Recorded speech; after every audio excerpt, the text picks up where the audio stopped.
Good morning students. हमारा topic है nursing process. देखो, नर्सिंग प्रोसेस क्या चीज है, नर्सिंग प्रोसेस किस बला का नाम है। नर्सिंग ये आपको हम समझाएंगे, ये क्या काम आती है इसके बारे में समझाएंगे। नर्सिंग प्रोसेस है ये फर्स्ट ईयर से लेके और लास्ट सेमेस्टर तक, फर्स्ट सेमेस्टर से लास्ट सेमेस्टर तक काम आता है। बीएससी नर्सिंग का या जीएनएम के लिए ये एक ऐसी प्रोसेस है जो हर प्रैक्टिकल एग्जाम में जो भी प्रैक्टिकल होगा उसमें काम आता है। इसमें बस खाली थोड़ा तरीका समझना है, बाकी बेसिक कंडीशन थोड़ा सा उसके हिसाब से ही लिखना होता है। वो ये चारों प्रैक्टिकल में काम आएगा। एक बार समझ लिया, चारों साल काम आएगा, दोबारा समझने की जरूरत नहीं है। इसमें कुछ ट्रिक होती है, वो आपको बस फॉलो करनी है। बस पहले तो मैं ये समझा देता हूँ आउटलाइन इसका कि क्या चीज है ये वाला, ये जो नर्सिंग प्रोसेस है क्या चीज है। देखो, नर्सिंग प्रोसेस है, इसको समझने के लिए आपको कुछ टर्म है जो इसके अंदर जो कंपोनेंट आएंगे, 4-5 से जो कंपोनेंट आएंगे, उन कंपोनेंट को थोड़ा बारीकी समझना पड़ेगा, उनका मतलब समझना पड़ेगा। उसके बाद में आप खुद लिख पाओगे। और जो एक चार्ट बनता है ऊपर, जो हम केयर प्लान बनाते हैं, जो केयर प्लान बनता है वो हर केयर प्लान मतलब हर प्रैक्टिकल एग्जाम में, और जो आप प्रैक्टिकल बुक बनाओगे, प्रैक्टिकल का फाइल बनाओगे, उसमें भी ये केयर प्लान लगाने पड़ते हैं। तो ये जो केयर प्लान है, ये मतलब 3 केयर प्लान बनाया, 5 केयर प्लान लगाने पड़ते हैं ऐसे। तो एक प्रैक्टिकल एग्जाम के लिए ये फायदेमंद होता है। एक बार आपने सीख लिया, हमेशा काम आएगा। ये है, चारों साल काम आएगा। बहुत ही अच्छा टॉपिक है। और ये दिमाग कोई स्ट्रेस नहीं देता, दिमाग पे एकदम स्ट्रेस लेने का, ओनली वर्ड का मतलब समझना, फिर समझाऊंगा क्या क्या है इसके अंदर। अब शुरू करते हैं इसके बारे में। नर्सिंग प्रोसेस क्या है? ये सिस्टमिक प्रोसेस है। सिस्टम मतलब स्टेप बाय स्टेप प्रोसेस है। ये क्या है? स्टेप, एक स्टेप का दूसरे स्टेप आएगा, ऐसे नहीं है कि ये सीढ़ी बाय सीढ़ी प्रोसेस है, ये सीढ़ी से दूसरी सीढ़ी पहुंच जाओ, पहुंच गए, अगर 2 सीढ़ी नापते 3 सीढ़ी पहुंच गए, ऐसे नहीं है। पहली सीढ़ी फिर दूसरी सीढ़ी, तीसरी सीढ़ी, ऐसे जाओ, सीढ़ी बाय सीढ़ी जाओ, स्टेप स्टेप बाय स्टेप चलो। तो ये स्टेप बाय स्टेप प्रोसेस है, सिस्टमिक प्रोसेस है। इसमें क्या आता है, कंपोनेंट सुन लीजिए क्या क्या आता है इसमें। असेसमेंट, सबसे पहले क्या आता है? असेसमेंट करना, फिर मतलब जांच करना। फिर दूसरा आता है ऑब्जेक्टिव, मतलब असेसमेंट की बात में आता है ऑब्जेक्टिव, या जैसे बोला डायग्नोसिस। ऑब्जेक्टिव असेसमेंट के बाद देखो, असेसमेंट में 2 आते हैं, सब्जेक्टिव और ऑब्जेक्टिव। उसके बाद आता है डायग्नोसिस, पहला असेसमेंट, दूसरा डायग्नोसिस। डायग्नोसिस के बाद आता है गोल, तुम्हारा गोल क्या है। फिर आता है प्लानिंग, फिर क्या आता है? इंटरवेंशन, फिर इवेल्युएशन। ठीक है जी, इम्प्लीमेंटेशन छोड़ दो, इवैल्यूएशन करो डायरेक्ट। ठीक है जी, बेस में लो। इम्प्लीमेंट मतलब इम्प्लीमेंट करना, जैसे इम्प्लीमेंट करना मतलब जैसे क्या इम्प्लीमेंट कर दिया। पानी, पेशेंट को पानी पिलाना था, पिला दिया, बस इतना है। पिलाया कि नहीं पिलाया, पिला दिया। इम्प्लीमेंट मतलब तुमने जो किया है किया है, किया है कि नहीं किया। फिर आता है इवैल्यूएशन, इवैल्यूएशन मतलब जांच करना। अब इसके बारे में समझते हैं। पहला स्टेप कंपोनेंट जो है असेसमेंट। असेसमेंट क्या होता है? देखो, असेसमेंट होता है किसी चीज की जांच करना, मतलब असेस करना, जांच करना। मतलब ये तो इसका वर्ड का मतलब सीधे जांच करना। और जांच कैसे कर सकते हैं? जैसे पेशेंट से पूछे करो या असेस खुद देख के करो। जैसे पेशेंट से पूछे करो, पेशेंट दर्द हो रहा है, तो पेशेंट खुद बोलेगा आई फीलिंग पेन या डिफिकल्ट, सांस लेने में परेशानी फील कर रहा हूँ ऐसे, या मैं डेली एक्टिविटी करने में मेरे को परेशानी हो रही है, या मैं बीमारी की वजह से मैं चिंता में हूँ, मेरे को समझ में नहीं आ रहा मेरा क्या होगा, किसी को कैंसर हो गया तो मतलब पता नहीं क्या होगा, मैं मरूंगा, जीऊंगा, जी पाऊंगा, नहीं जी पाऊंगा, या कोई बीमारी हो तो समझ में नहीं आ रही उसको, तो वजह से वो साइकोलॉजिकल परेशानी फील कर रहा है, एंजाइटी फील कर रहा है, पता नहीं मतलब चिंता फील कर रहा है। तो ये मतलब पेशेंट जो खुद बोल रहा है उसको बोलते हैं सब्जेक्टिव डाटा। सब्जेक्टिव डाटा और ऑब्जेक्टिव डाटा। सब्जेक्ट मतलब सब्जेक्ट खुद बोल रहा है, सब्जेक्ट मतलब कोई पर्सन, क्लाइंट या पेशेंट को खुद बोलते हैं, सब्जेक्ट बोलते हैं उसको। कोई भी चीज को सब्जेक्ट बोलते हैं, जैसे पर्सन, क्लाइंट जो डाटा हमें देता है, सब्जेक्ट खुद बोलता है। ऑब्जेक्ट मतलब ऑब्जर्वेशन करना, मुझे मतलब जहाँ खुद देख के असेस करना। जैसे पेन हो रहा है तो उसको चेहरे से पता चल जाएगा उसको दर्द हो रहा है या चिल्ला रहा है, या मतलब कोई सेल्फ केयर नहीं कर रहा, मतलब खुद की केयर नहीं कर रहा, नहा धो नहीं रहा, टाइडी नहीं रह रहा, मतलब साफ सफाई से नहीं रह रहा है, तो उसको बोलते सेल्फ केयर डेफिसिट। उसमें अगर आपको दिख जाएगा कि ये पेशेंट के मतलब ठीक नहीं है, मतलब नहा धो नहीं रहा, अच्छी तरह से साफ नहीं कर रहा, तो ये चीज होती है कि ऑब्जेक्टिव डाटा, ऑब्जर्वेशन डेटा। सब इसमें असेसमेंट में हमेशा 2 चीज लिखो, सब्जेक्टिव और ऑब्जेक्टिव। सब्जेक्टिव में पेशेंट खुद कह रहा है, जो जैसे सांस लेने में परेशानी है तो पेशेंट क्या बोलेगा, आई फीलिंग डिफिकल्टी, परेशानी फील कर रहा हूँ सांस लेने में। तो ये सांस लेने में परेशानी फील कर रहा है, तो ये पेशेंट देखो, पेशेंट से पेशेंट क्या कहता है, he is feeling difficulty in breathing, सांस लेने में परेशानी फील कर रहा है। तो ऑब्जेक्टिव डाटा में नर्स क्या फील करेगी कि नर्स से ये मतलब पेशेंट इज हैविंग टैकीकार्डी, मतलब या साउंड साउंड फील कर रहा है, टैकीपनिया फील कर रहा है, या फिर साउंड सुनाई दे रही है गले से, तो मतलब सांस लेने में सांस आवाज सुनाई दे रही है, या फिर जो कभी कभी पेशेंट ज्यादा वीक हो जाता है टीबी वगैरह में, तो क्या होता है कि बेस वीक ज्यादा हो जाता है, तो ये मसल्स है ना, ये वाली मसल्स, ये गर्दन की मसल्स, इनका यूज करता है, ये उभरी हुई दिखती है, सांस लेता तो खिंची हुई दिखती है, ऐसी खिंची हुई, मतलब ऐसा लगता है उसको बोझ पड़ रहा है सांस लेने में, तो उसको बहुत ज्यादा दबाव आ रहा है सांस लेने में, ऐसे जो वगैरह ये उभरी हुई दिखाई देती हैं, तो इसको बोलते हैं जैसे स्टेनोक्लेडो मास्टर्ड मसल्स बोलते हैं, ये तो ये मसल्स को मतलब नेक मसल्स का यूज कर रहा है तो सांस लेने में, या फिर लंबी लंबी सांस ले रहा। हाँ, तो कुछ देख के आपको जो लग रहा है वो बोलो। Patient is shortness of breath and multi tachypnoea, tachypnoea मतलब ज्यादा सांस ले रहा है, टैकीपनिया मतलब ज्यादा सांस लेने की कोशिश कर रहा है, मतलब छोटी छोटी सांस, मतलब कोशिश कर रहा है कि ये जो ऑक्सीजन जा रही है वो पूरी तरह जाए, मतलब और ज्यादा ऑक्सीजन जाए, इसलिए हाइपर डीप ब्रीथिंग फील कर रहा है। कुछ भी ऐसे तो आपको दिख रहा है कि सांस लेने में मसल्स की ज्यादा आपको दिख रही है, मसल्स इसकी, या सांस में आवाज सुनाई दे रही है, तो लिखो पेशेंट ये sound hearing the tachycardia, tachycardia होती है जो उसमें सांस लेने में साउंड सुनाई दे रही है, ये आप लिखो। ये ऑब्जर्वेशन हो गया, पहला स्टेप कंप्लीट हो गया। हमेशा कोई भी चीज हो, जैसे जैसे कि आपने एक ये समझ लीजिए, कोई भी चीजें जैसे अस्थमा है, तो अस्थमा की जैसे आप बनाओगे ये केयर प्लान बनाओगे, नर्सिंग डायग्नोसिस बनाओगे, तो क्या बनाओगे कि patient ineffective breathing better, related to किससे रिलेटेड है कि स्पाज्म इन द जो अस्थमा में स्पाज्म आते हैं, spasm in the muscles of trachea, tracheal muscles में स्पाज्म आ रहे हैं, या फिर मतलब using of the muscles the neck as evidence by, सबूत क्या मिला तुम्हें, कैसे लगा तुम्हें भाई ये इसमें स्पाज्म आ रहे हैं, patient shortness of breath and snoring, मतलब साउंड ब्रीथिंग साउंड सुनाई दे रही है, तो ये जो कि किससे एविडेंस हुआ, ब्रीथिंग साउंड से तुम्हें एविडेंस हुआ।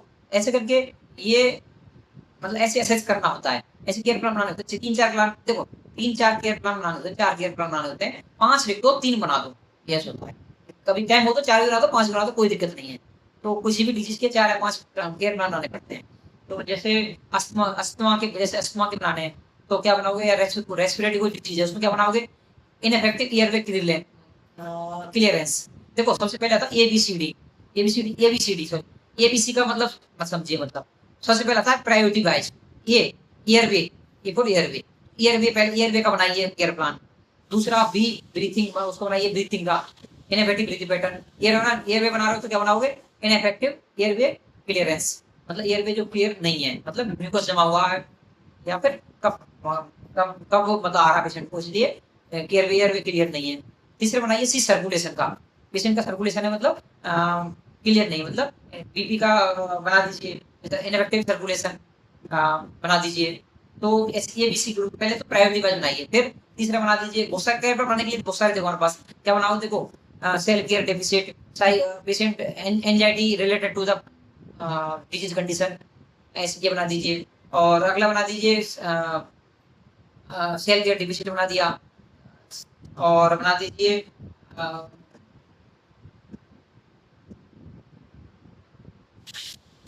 और फ्लूइड इम्बैलेंस का बना दीजिए, फ्लूइड इम्बैलेंस इम्बैलेंस फ्लूइड या फ्लूइड डेफिसिट रिलेटेड टू क्या डिजीज कंडीशन या लॉस ऑफ द फ्लूइड या in decrease intake of fluid, पानी कम ले रहा है, ऐसे करके बना दीजिए। 4-5 बना दीजिए, बहुत है। उसके बाद 3 का एक्सप्लेनेशन कर दिया। एक्सप्लेनेशन करने के लिए मैं बताऊंगा कैसे कैसे करना है। पहला स्टेप असेसमेंट क्लियर हो गया।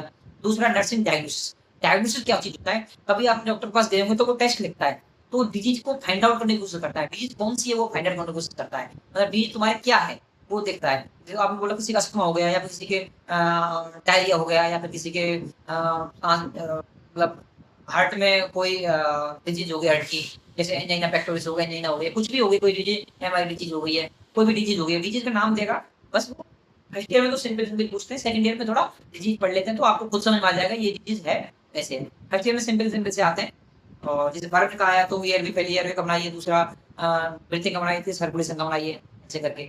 तो ये डायग्नोसिस 4-5 बना दीजिए। पहले 4-5 लिखना है, 4-5 डायग्नोसिस लिखना है। डायग्नोसिस लिखने के लिए क्या करना होता है? डिजीज कंडीशन को बोलते हैं डायग्नोसिस। क्या डायग्नोसिस हुआ? CBC, LFT, KFT, X-ray, MRI, CT scan, को जो भी डायग्नोसिस हो उसको बोलते हैं डिजीज कंडीशन डायग्नोसिस। क्या डायग्नोसिस हुई है? तो ये सेकंड स्टेप हमारा नर्सिंग डायग्नोसिस है। अब नर्सिंग डायग्नोसिस इसके ऊपर बनाना है आपको। तो पहला डिजीज उसी डॉक्टर को किसी भी आपने अ, मतलब एग्जाम प्रैक्टिकल एग्जाम में किसी ने पूछा कि अस्थमा के बारे में दे दिया किसी को दे दिया डायरिया के बारे में दे दिया, किसी को हाइपरटेंशन के बारे में दे दिया। तो ऐसे करके केयर प्लान बना दे दिया। अब तुम इसमें 4-5 care plan diagnosis nursing diagnosis लिखना है। पहला मैं बताता हूँ आपको, जैसे आपको अस्थमा के बारे में दे दिया, अस्थमा के बारे में दे दिया या फिर कोई भी रेस्पिरेटरी डिजीज के बारे में दे दिया। तो क्या लिखोगे? पहला पहला केयर प्लान बनाओगे आप। पहला सबसे पहले एक सारणी बनाना है, जो सारणी बनती है 4-5 उसकी उससे पहले आप उसकी नर्सिंग डायग्नोसिस लिखोगे 4-5, उस हिसाब से फिर नर्सिंग डायग्नोसिस को एक्सप्लेन करोगे अंदर अंदर। तो पहला है नर्सिंग डायग्नोसिस। नर्सिंग डायग्नोसिस क्या लिखोगे? तो एयरवे लिखोगे तो इनएफेक्टिव एयरवे क्लियरेंस। ये सही बात है, ये सीएम ऐसे ही करना, कोई दिक्कत नहीं है। इससे पता चला एज एविडेंस बाय, मतलब as related, so related to किससे? मसाज में the massage spasmodic spasm in the muscles. Muscles में क्या होगा? स्पाज्म हो गया। किससे रिलेटेड है? इन्फेक्टेड ब्रीथिंग पैटर्न या कब जमा हो गया है, कब जमा हो गया है, या फिर इन्फेक्शन द ट्रैकिया की वजह से हो गया है। तो ये ऐसे इससे रिलेटेड है, मतलब क्या? जो एयरवे क्लियरेंस नहीं है किसी वजह से, कब जमा हो गया उसकी वजह से। तो लिख दो कब जमा हो गया, related to cough, related to cough as evidence by. किससे एविडेंस सबूत किससे मिला है तुम्हें? यूज ऑफ मसल्स, मतलब एयरवे साउंड, मतलब ब्रीथिंग साउंड से पता चला है। ऐसे ऐसे बना दी पहला। दूसरा बना दीजिए ब्रीथिंग का, ineffective breathing pattern. Breathing pattern क्या? इनइफेक्टिव मतलब टैकीकार्डिया टैकीकार्डिया ऐसे हो रहा है। तो इसको पहचानो, इसको ये दूसरा बना दिया। As evidence by use of the accessory muscles बोलते हैं इनको। तो use of the accessory muscles मतलब साइड मसल्स का यूज हो रहा है, ऐसे बनाओ। या फिर साउंड से, मतलब टैकीकार्डिया मतलब लंबी लंबी long long and short sound पता चल रहा है। Observation bye long and short sound, ऐसे कर दो। तीसरा बना दीजिए सेल्फ केयर डेफिशिएंसी, सर्कुलेशन बना दीजिए हाइपरटेंशन, मतलब बीपी हाई है, रिलेटेड टू द सर्कुलेशन, और या डिजीज कंडीशन की वजह से, चिंता की वजह से, स्ट्रेस की वजह से। एज एविडेंस बाय बीपी का मशीन से पता चल रहा है, ऐसे करके बना दीजिए। तो ये ऐसे self care deficit anxiety related to the disease condition as evidence by facial expression.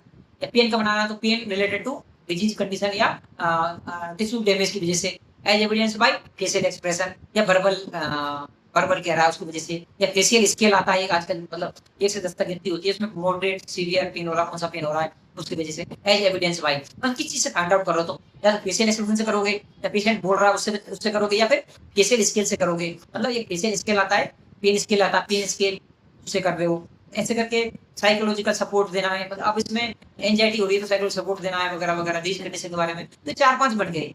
ऐसे ही जो बने हैं ना ऊपर, आपने जो बनाया 4-5, वही नर्सिंग डायग्नोसिस लिख दो सेम ऐसे ही। इसकी वजह किसी डिजीज कंडीशन की वजह से आइडेंटिफाई कर रहे हो, किससे रिलेटेड है वो कर दो बस खाली। सिंपल है। आप 4-5 अगर पढ़ोगे ना तो आपको समझ में आ जाएगा ये क्या है। अब प्लानिंग कैसे करो? जैसे किसी का एयर पे क्लियर नहीं है, पहला हमने बनाया था इनफेक्टिव इनइफेक्टिव एयरवे क्लियरेंस, तो पहले हमने ये बनाया था। तो इसको देखो, इसको बना रहे हैं हम। तो इसके बारे में पहला 5 बना दिए हमने ऐसे करके। तो ये पहला बना रहे हैं हम इसका नर्सिंग डायग्नोसिस। तो पहला करेंगे हम असेसमेंट। असेसमेंट करेंगे तो सब्जेक्टिव डाटा क्या बोलेगा? पेशेंट क्या बोलेगा? पेशेंट बोलेगा कि मेरे को सांस लेने में परेशानी हो रही है। तो क्या लगोगे? पेशेंट से डिफिकल्टी इन ब्रीथिंग, या फिर पेशेंट कहेगा कि मेरे कफ जमा हो रहा है। तो पेशेंट से म्यूकस स्टक इन ट्रैकिया, तो ट्रैकिया में जमा है। तो पेशेंट नर्स से ऑब्जेक्ट क्या करेगा? ऑब्जेक्ट डाटा में क्या लिखेंगे तुम? ऑब्जेक्टिव डाटा में लिखो नर्स से पेशेंट मतलब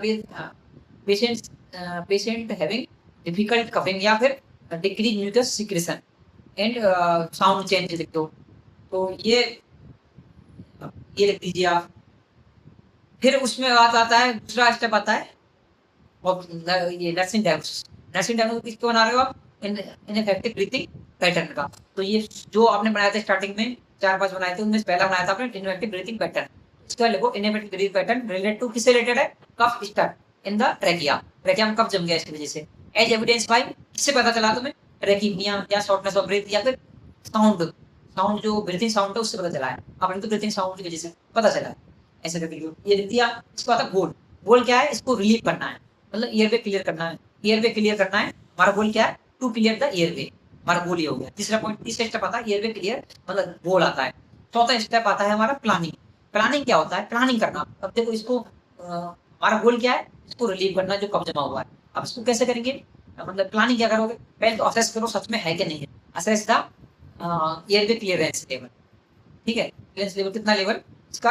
असेस करना। असेस मतलब जमा है वो असेस करना है। सेकंड क्या करोगे आप? इसके लिए क्या क्या कर सकते हो? देखो एयरवे क्लियर नहीं है तो क्या करोगे?